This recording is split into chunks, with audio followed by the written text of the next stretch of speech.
Olá, boa noite. O desfile militar da independência do Brasil em Manaus reuniu 5.000 militares do Amazonas. Esse foi o maior efetivo dos últimos 10 anos. Cerca de 8.000 pessoas compareceram ao sambódromo para prestigiar os desfiles. Sob sol forte, estudantes e militares desfilaram no sambódromo de Manaus, em alusão aos 195 anos da independência do Brasil, comemorado hoje, dia 7 de setembro.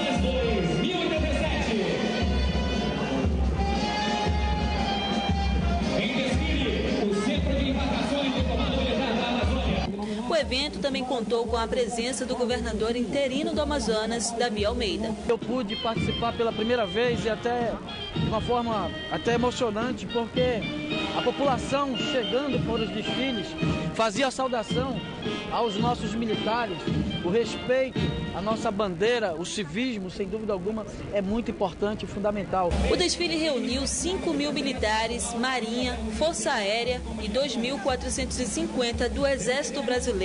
Segundo o comandante militar da Amazônia, Antônio Mioto, esse foi o maior efetivo dos últimos 10 anos de desfile no Amazonas.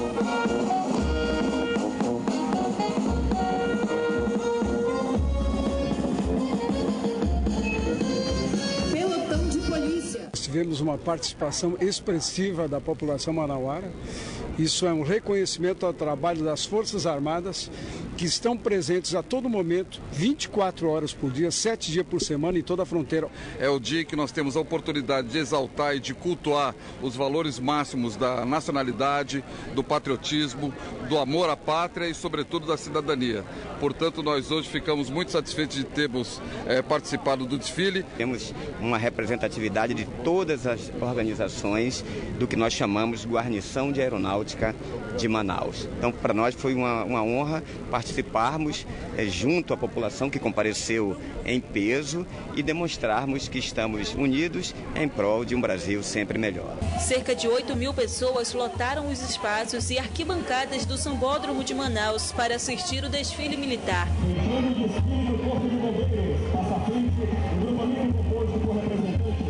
Militar, Exército, Aeronáutica, Marinha, e isso é bom porque realmente mostra que nós estamos preparados, nós estamos realmente dentro das estratégias pertinentes a todas essas ações. É o dia 7 de setembro, dia da independência do Brasil, né? E nossa libertação dos escravos, né? E nós somos um deles, né? E acho muito bonito o desfile. Todo ano eu venho. A Semana da Pátria e do Amazonas foi encerrada com o abafamento do fogo.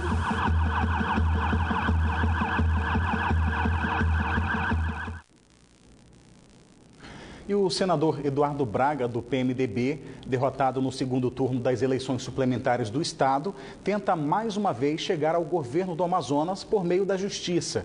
Ele entrou com um recurso no Supremo Tribunal Federal, contestando o acórdão do Tribunal Superior Eleitoral, que cassou o mandato de José Melo e definiu novas eleições. O recurso do senador Eduardo Braga foi apresentado no final da manhã da última terça-feira.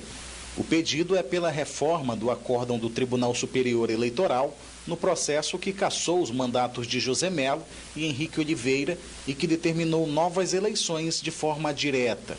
A decisão do TSE de maio deste ano foi apoiada na redação da mini-reforma eleitoral aprovada em 2015. Os advogados do senador Eduardo Braga alegam que a decisão do TSE feriu o princípio da anualidade, que diz que nenhuma lei pode ser aplicada na eleição caso não tenha sido publicada com um ano de antecedência do pleito. Eles pedem ao STF que seja aplicada ao processo a regra que estava em vigor na época das eleições de 2014. Antes da mini-reforma, em caso de cassação dos chefes do Executivo Estadual nos 2 primeiros anos de mandato, assumiria o segundo colocado do pleito. No caso, o senador Eduardo Braga. O recurso passa pelo crivo do presidente do Tribunal Superior Eleitoral antes de seguir ao STF. E aí vem a pergunta, mas por que o senador não entrou com esse recurso antes de disputar e perder as eleições? Bom, porque antes das eleições, o senador Eduardo Braga era o mais cotado a assumir o governo. Alguma coisa desandou e o resultado você já sabe. A Petrobras anunciou a venda da Transportadora Associada de Gás, a TAG, dona da maior rede de gasodutos do país. Entre eles está o gasoduto Quari-Manaus. O gasoduto que liga Urucu, em Quari, a capital amazonense, tem mais de 600 quilômetros de extensão e custou mais de 4 bilhões e meio de reais. E em denúncia nesta quarta-feira, o Procurador-Geral da República, Rodrigo Janot, afirma que foram feitos pagamentos no valor de 27 milhões de reais ao ex-presidente Lula para favorecer a construtora OAS em contratos em obras nas Alagoas, Pernambuco, Amazonas e Rio de Janeiro, entre 2004 e 2012. E a OAS integrou o consórcio que construiu o gasoduto Quari-Manaus nesse período. Uma embarcação regional de transporte de passageiros foi apreendida na noite passada ao ser flagrada com 3 mil litros de combustível ilegal no porão da embarcação. O barco seguia para o município de Altazes e saiu do porto da Manaus Moderna por volta das 6h30 da noite. Durante a abordagem, a Capitania dos Portos ainda descobriu que a documentação do barco estava vencida. Voltou a fazer sol forte na capital nesse feriado e as temperaturas do verão amazônico exigem cuidados especiais também com as plantas. A maioria das mudas de diversas espécies apresentam alta sensibilidade ao forte calor. Planta sente calor? A resposta é sim, até a paisagem muda, as flores murcham e perdem a cor. Por isso, na casa da Érica, a estratégia tem sido colocar os vasos com as plantas do muro da varanda no chão e poder proporcionar sombra para algumas das espécies sensíveis que ela possui em casa. A minha varanda ela recebe todo o sol na parte da tarde e eu estava vendo que as plantas estavam praticamente cozinhando no sol. A gente vê por onde vai o sol, o caminho do sol, e a gente troca os vasos de lugar, né? É só manejar os vasinhos das plantas que podem ser manejadas. Com algumas plantas não teve jeito para salvar diante do forte calor. As mudas que eu tinha feito de ingá, de espécies arbóreas, né, que estavam mudinhas pequenas, infelizmente eu coloquei no lugar errado e o sol matou todas elas. No viveiro da prefeitura, que mantém mudas que podem ser distribuídas para a população ou que são plantadas em locais públicos da cidade, o trabalho para molhar as plantas é ainda maior. A água não pode faltar. Tem que dar pelo menos essas 2 regas diárias, uma pela manhã e outra ao final da tarde ou à noite. O funcionário do viveiro reforça sobre a sensibilidade da maioria das mudas de espécies de plantas. Existem diversos processos biológicos na planta, entre eles a transpiração, né? As plantas respiram também, então, e elas também transpiram, elas perdem água.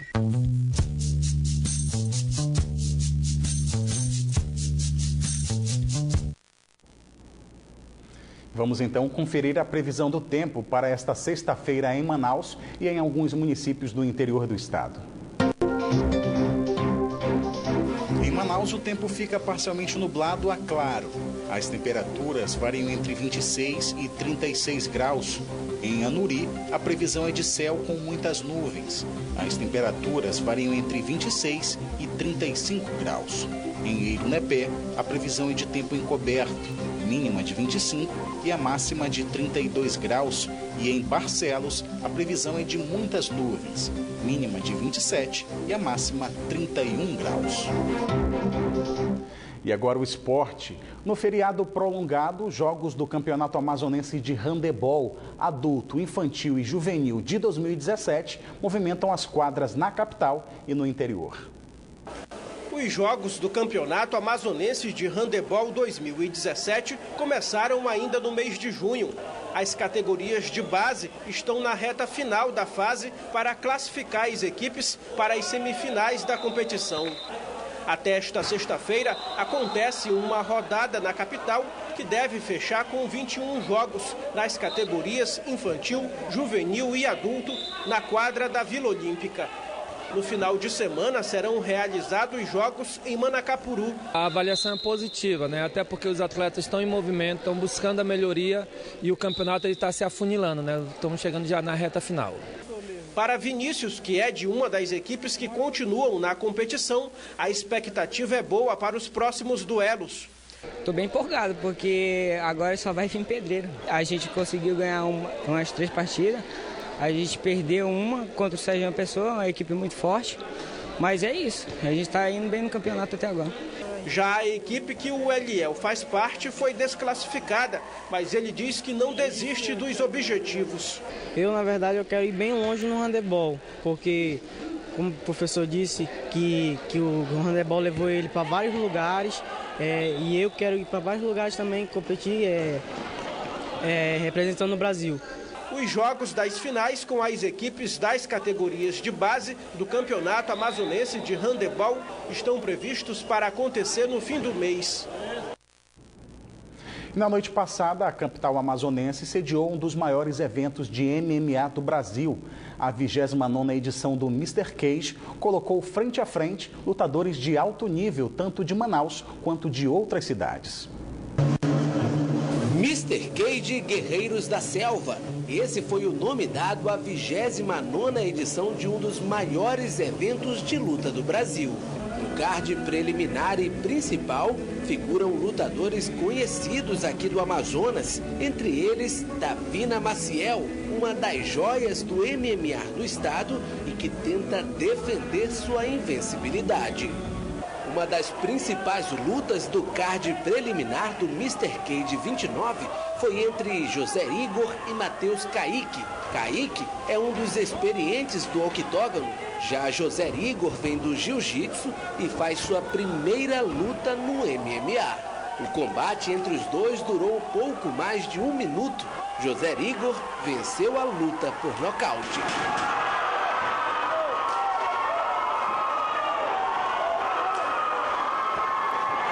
No card principal, as lutas foram de tirar o fôlego. Um dos combates mais emocionantes desta edição do Mr. Cage foi entre Anderson e Matheus Oliveira. O duelo teve trocação e briga de solo. E foi desse jeito até o 3º round. Foi quando Matheus Oliveira aplicou vários golpes no oponente e saiu vencedor da luta. A próxima edição do Mr. Cage já tem data marcada. Os combates vão acontecer no dia 16 de setembro em Vitória da Conquista, na Bahia. Ainda não se sabe se vai ter amazonense no ringue, mas a promessa novamente é de grande espetáculo. A Feira do Passo, que já é tradicional em Manaus, completa 1 ano de atividades. No próximo dia 10, tem mais uma edição da Feira de Rua, que conta com uma programação diversificada para o público. Um dos atrativos da Feira do Passo é a apresentação dos grupos musicais que sempre buscam aperfeiçoar os ritmos. Entre as novidades para esta edição está o lançamento de um selo, com o objetivo de incentivar também os músicos locais. As atrações principais ficam por conta do selo Irapuru, lançado pelo Instituto Amazônia na última semana, onde a gente reúne diversos grupos da cidade de Manaus na criação de um selo empreendedor, que é um empreendimento voltado à música, né? A música autoral e instrumental aqui da nossa região. Esses são os integrantes da banda Vibe Positiva, fazendo uma amostra das suas apresentações musicais. Nós estamos trabalhando aí na união dos músicos que participam do Passo, que no caso é o selo Irapuru, que a união desses músicos vai poder fortalecer com certeza o nosso progresso, a nossa causa e a cena daqui da cidade. Mas a característica da Feira do Passo é de feira de rua e reúne diversos empreendedores criativos. Setores de produtos criativos, de alimentação, a área infantil, a área zen, a área de fotografia. O Museu Passo da Liberdade também participa e integra a Feira do Passo, então permanece aberto durante todo o domingo de execução da feira. E quem puder vir à feira vai conhecer todos esses setores da economia criativa, incluindo música, teatro, arte circense, que também fazem parte da programação dessa abertura da 3ª temporada.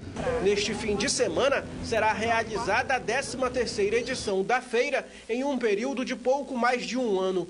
A 3ª temporada do evento cultural começa no próximo dia 10, domingo, a partir das 4 horas da tarde, na área do Paço Municipal, no Centro Histórico de Manaus.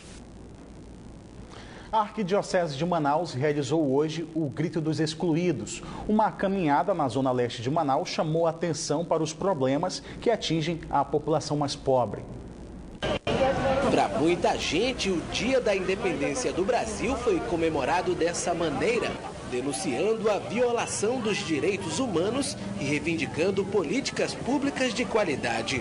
Gente como o seu Eupídio Paiva, que colocou uma fantasia e encarou o sol forte para criticar a condução da reforma trabalhista proposta pelo governo federal.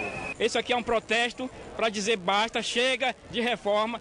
O trabalhador não aguenta tanta reforma, vai sofrer, vai ser mutilado, vai ser massacrado com essas reformas. O Grito dos Excluídos é realizado em Manaus há 23 anos e reúne diversas pessoas e movimentos sociais em favor do bem comum. O movimento exige que o poder público faça intervenções que proporcionem vida digna à população, principalmente aquelas pobres e marginalizadas, que em tese são as excluídas da sociedade. Os manifestantes caminharam ao longo da Avenida Itaúba, na zona leste de Manaus. No trajeto, jovens e idosos rezaram e pediram que a violência seja cessada e que a paz reine no mundo. Algumas palavras de ordem também foram conclamadas ao longo do Grito dos Excluídos. Está crescendo muita violência e o racismo em cima da gente que é indígena. Então nós estamos reivindicando, para o povo, para eles se juntarem a nós, para que a gente fortaleça nossas ações. Cessar essa violência que hoje a gente sente na pele, o que é isso, que a gente tem amigos que já se foram e que continuam indo por causa dessa grande segurança que a gente tem aqui. O Grito dos Excluídos é organizado pela Igreja Católica por meio de 13 pastorais. Este ano, a ideia era chamar a atenção para o direito à vida. O nosso lema desse ano é por direito e por democracia, a luta é todo dia. Nós estamos vivenciando aí um cenário nacional muito problemático, que são relacionados a essas reformas políticas que estão sendo feitas, trabalhista, previdenciária, em que acaba afetando os direitos conquistados por nós com muita luta. O Grito dos Excluídos na capital amazonense reuniu aproximadamente 600 pessoas. O Band Cidade fica por aqui, mas continua na internet, onde você pode acompanhar outras notícias nas redes sociais Facebook e Twitter da Band Amazonas. E para rever nossas reportagens, acesse o canal da Band Amazonas no site youtube.com. Você também pode enviar sugestão de reportagens para o nosso